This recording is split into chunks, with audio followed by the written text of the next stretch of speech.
ان سے پوچھو کہ آسمانوں اور زمین کا پروردگار کون ہے؟ تم ہی کہہ دو کہ اللہ۔ ان سے کہو کہ کیا تم نے اللہ کو چھوڑ کر ایسے لوگوں کو کارساز بنایا ہے جو خود اپنے نفع و نقصان کا بھی اختیار نہیں رکھتے؟ کہو کیا اندھا اور آنکھوں والا برابر ہیں، یا اندھیرا اور اجالا برابر ہو سکتا ہے؟ بھلا ان لوگوں نے جن کو اللہ کا شریک مقرر کیا ہے، کیا انہوں نے اللہ کسی مخلوقات پیدا کی ہے جس کے سبب ان کے لیے مخلوقات مشتبہ ہو گئی ہے؟ کہہ دو کہ اللہ ہی ہر چیز کا پیدا کرنے والا ہے، اور وہ یکتا ہے، بڑا زبردست ہے۔ اسی نے آسمان سے مے برسایا، پھر اس سے اپنے اپنے اندازے کے مطابق نالے بہ نکلے، پھر پانی پر پھولا ہوا جھاگ آ گیا، اور جس چیز کو زیور یا کوئی اور سامان بنانے کے لیے آگ میں تپاتے ہیں اس میں بھی ایسا ہی جھاگ ہوتا ہے۔ اس طرح اللہ حق و باطل کی مثال بیان فرماتا ہے۔ سو جھاگ تو سوکھ کر زائل ہو جاتا ہے، اور پانی جو لوگوں کو فائدہ پہنچاتا ہے وہ زمین میں ٹھہرا رہتا ہے۔ اس طرح اللہ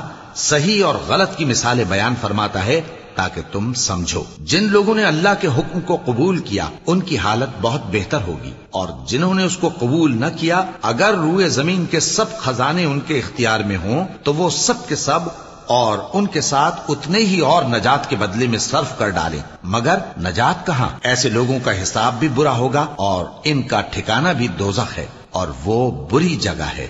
بھلا جو شخص یہ جانتا ہے کہ جو کچھ تمہارے پروردگار کی طرف سے تم پر نازل ہوا ہے حق ہے، وہ اس شخص کی طرح ہے جو اندھا ہے؟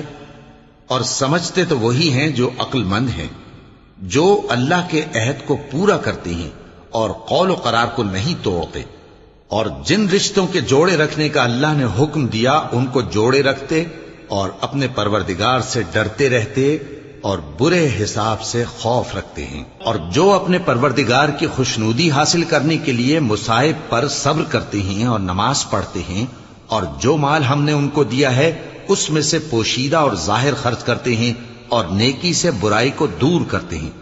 یہی لوگ ہیں جن کے لیے عاقبت کا گھر ہے، یعنی ہمیشہ رہنے کے باغات جن میں وہ داخل ہوں گے، اور ان کے باپ دادوں اور بیویوں اور اولاد میں سے جو نیکوکار ہوں گے وہ بھی بہشت میں جائیں گے، اور فرشتے بہشت کے ہر ایک دروازے سے ان کے پاس آئیں گے اور کہیں گے تم پر سلام ہو، یہ تمہاری ثابت قدمی کا بدلہ ہے، اور عاقبت کا گھر خوب گھر ہے۔ اور جو لوگ اللہ سے پختہ عہد کر کے اس کو توڑ ڈالتے اور جن رشتوں کے جوڑے رکھنے کا اللہ نے حکم دیا ہے ان کو قطع کر دیتے اور ملک میں فساد کرتے ہیں، ایسوں پر لعنت ہے اور ان کے لیے برا انجام ہے۔ اللہ جس کا چاہتا ہے رزق فراخ کر دیتا ہے اور جس کا چاہتا ہے تنگ کر دیتا ہے، اور کافر لوگ دنیا کی زندگی پر خوش ہو رہے ہیں، اور دنیا کی زندگی آخرت کے مقابلے میں بہت تھوڑا سامان ہے۔ اور کافر کہتے ہیں کہ اس پیغمبر پر اس کے پروردگار کی طرف سے کوئی نشانی کیوں نازل نہیں ہوئی؟ کہہ دو کہ اللہ جسے چاہتا ہے گمراہ کرتا ہے، اور جو اس کی طرف رجوع ہوتا ہے اس کو اپنی طرف کا رستہ دکھاتا ہے، یعنی ان کو جو ایمان لاتے اور جن کے دل اللہ کی یاد سے آرام پاتے ہیں ان کو۔ اور سن رکھو کہ اللہ کی یاد سے ہی دل آرام پاتے ہیں۔ جو لوگ ایمان لائے اور عمل نیک کیے ان کے لیے خوشحالی اور عمدہ ٹھکانہ ہے۔ جس طرح ہم پہلے پیغمبر بھیجتے رہے ہیں اسی طرح اے نبی ہم نے تم کو اس امت میں جس سے پہلے بہت سی امتیں گزر چکی ہیں بھیجا ہے، تاکہ تم ان کو وہ کتاب جو ہم نے تمہاری طرف بھیجی ہے پڑھ کر سنا دو۔